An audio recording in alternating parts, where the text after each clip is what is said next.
আসসালামু আলাইকুম সুইসুতার আজকের পর্বে সবাইকে ওয়েলকাম জানাচ্ছি। আজকে গলার কাটিং দেখাবো।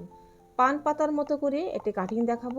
আর এই গলাটা আমি শুধুমাত্র নর্মাল কাপড় দিয়ে সেলাই করব, কোনো রকম বক্রম বা পেপার পেস্টিং কিছুই না।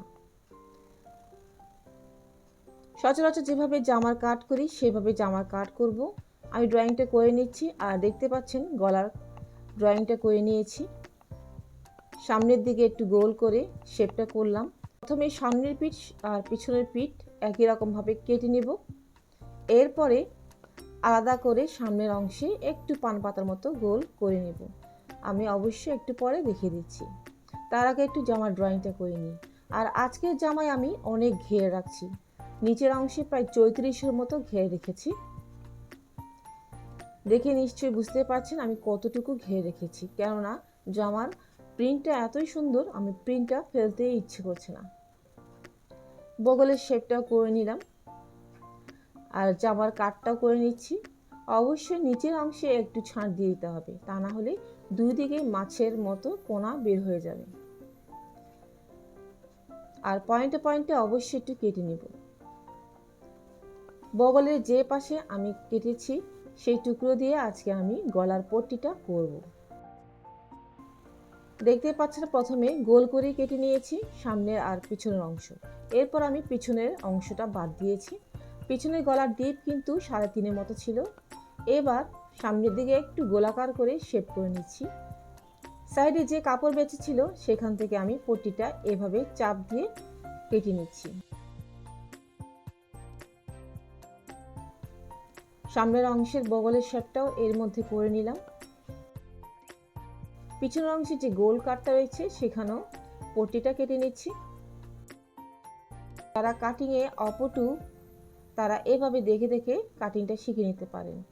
যদি ভালোভাবে শিখতে চান তাহলে কিন্তু যোগ বিয়োগ অনেক কিছু করতেই হয়, তো আমার মনে হয় এভাবে আইডিয়া করে শিখে নিলেই ভালো।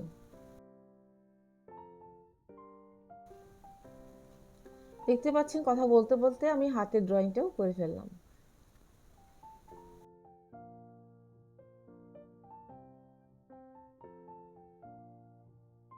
গলার পট্টিটা বসিয়ে নিচ্ছি আর অল্প একটু বাদ রেখে সেলাই করে নিচ্ছি। সেলাই করার পরে গলার ভিতরের অংশে আমি একটু একটু করে কেটে নেব। তার আগে পিছনের অংশটাও পট্টি লাগিয়ে নিচ্ছি। আমার প্রায় জামাতে কিন্তু আমি এভাবেই গলার পট্টিগুলো দিই, কোনো রকম বক্রম বা পেপার পেস্টিং ইউজ করি না।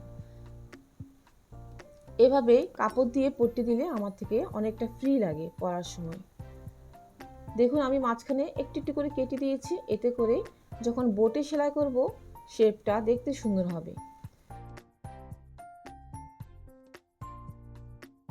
ভিতরের যে অংশে কেটে নিয়েছি অল্প করে সেখানে একটা চাপ সেলাই দিয়ে নিচ্ছি।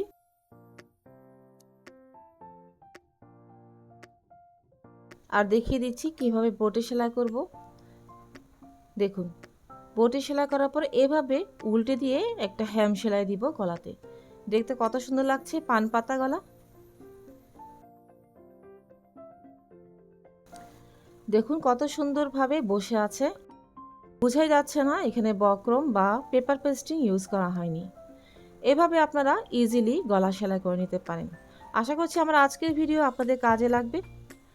ভালো লেগে থাকলে অবশ্যই একটি লাইক দিতে হবে, সেই সাথে নতুন হয়ে থাকলে চাইলে চ্যানেলটিকে সাবস্ক্রাইব করে আমাকে সাপোর্ট করার অনুরোধ করছি। বিদায় নিচ্ছি আজকের মতো, ইনশাল্লাহ নতুন কোনো ভিডিও নিয়ে খুব তাড়াতাড়ি আবার দেখা হবে। আমার জন্য সবাই দোয়া করবেন। আল্লাহ হাফেজ।